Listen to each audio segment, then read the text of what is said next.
Hello বন্ধুরা, মনি food চ্যানেলে আপনাদেরকে স্বাগত জানাই। আজকে আমি আপনাদের জন্য একটা দুর্দান্ত রেসিপি নিয়ে এসেছি। তার জন্য আমি ছোট বাটির 1 বাটি ময়দা নিয়েছি। এতে আমার 6 থেকে 7টা লেচি হবে। তাতে আমি পরিমাণ মতন লবণ এবং 1 চামচের মতন আমি চিনিটাকে গুঁড়ো করে রেখেছিলাম, সেটাকে দিয়ে দিয়েছিলাম। এরপর এটা আমি হাতে করে মিক্সড করে নেব। আপনারা আমার এই ভিডিওটি স্কিপ না করে দেখার জন্য অনুরোধ রইল এবং সাবস্ক্রাইব করতে ভুলবেন না। প্লিজ বন্ধুরা অবশ্যই সাবস্ক্রাইব করবেন, যাতে আমি আরও নতুন নতুন ভিডিও বানালে আপনাদের কাছে সেটা সহজে পৌঁছে যায়। এরপর আমি নর্মাল জল দিয়ে এটাকে ভালো করে একটা মেখে নিয়ে একটা ডো বানিয়ে নিচ্ছি। ডোটা আমার বানানো হয়ে গেছে। এরপর আমি এটাকে লেচি কেটে নিচ্ছি। এটি ডিনারের জন্য একটি দুর্দান্ত রেসিপি।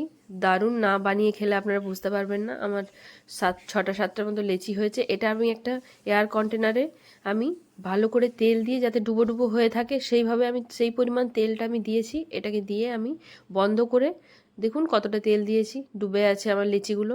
এবারে এটা আমি কন্টেনারের মধ্যে বন্ধ করে রেখে দিলাম 2 ঘন্টার জন্য। এরপর আমি একটা ব্লেন্ডারে আমি নিয়েছি 200 গ্রামের মতন চিকেন নিয়েছি। সেই চিকেনটাকে আমি ব্লেন্ড করে নিচ্ছি। ব্লেন্ড করা আমার হয়ে গেছে। এরপর আমি এতে দিচ্ছি ভিনিগার। 1/2 চামচের মতন ভিনিগার দিলেই হবে, কারণ পরিমাণটা অতি অল্পই আছে। এরপর আমি ছোট 1 চামচের মতন আমি সয়া সস দিলাম। এরপর আমি টমেটো সস দিচ্ছি। টমেটো সসটা দেওয়া হয়ে গেলে আমি বেশি কিছু এতে ম্যারিনেট করব না। আর আমি দিচ্ছি পরিমাণ মতন লবণ, আর লঙ্কার গুঁড়ো দিয়ে দিচ্ছি 1 চামচের মতন, সব ছোট চামচের মতন, কারণ আমার চিকেনের পরিমাণটাও খুব কম। এরপর এটাকে ভালো করে আমি মেখে নিচ্ছি। এটাকেও মেখে আমি কিছুক্ষণের জন্য ম্যারিনেট হতে রেখে দিলাম। ততক্ষণ আমি 2টো পেঁয়াজ রসুন নিয়েছি, আদা এখানে নিচ্ছি না, ক্যাপসিকাম নিয়েছি 3 রকমের, সেগুলোকে আমি গ্রেড করে নিলাম। এরপর তেলের মধ্যে আমি গোটা জিরে ফোড়ন দিয়ে রসুনটাকে, যেটা গ্রেড করে রেখেছিলাম, রসুনটাকে ভালো করে আগে একটু ভেজে নেওয়ার পর আমি পেঁয়াজটাও দিয়ে দিচ্ছি। পেঁয়াজটা দেওয়া হয়ে গেলে এবার আমি চিকেনটাকে, যেটাকে ম্যারিনেট করে রেখেছিলাম, অল্প একটু চিলি ফ্লেক্স দিয়েছি, কারণ আমি কাঁচা লঙ্কা এখানে ব্যবহার করিনি।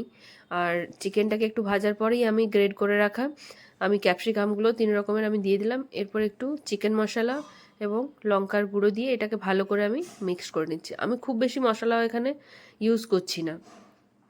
এরপর এটা ঢাকা দিয়ে কিছুক্ষণ রেখে দেখুন এইরকম তৈরি হয়েছে আমার চিকেনের মশলাটা। হ্যাঁ, এরপর আমি এটাকেও দেখুন খুলেছি। অনেকে 2 ঘন্টা আবার হয়ে গেছে।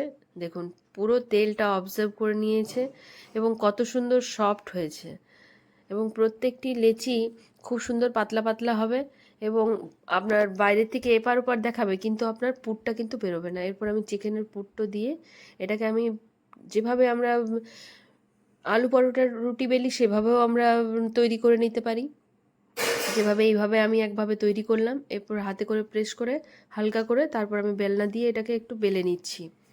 দেখুন পাতলা হয়ে আছে কিন্তু বেরোচ্ছে না। আরেকভাবে আমি আরেকটা লেচি আমি হাতে করে প্রেস করে বড় করেছি, ওর উপরে আরেকটা লেচি দিয়ে আমি এটাকে ভালো করে, কিন্তু সাইডগুলোকে আমাকে মুড়ে নিতে হবে, নতুবা কিন্তু খুলে যাবে রুটিটা আমার।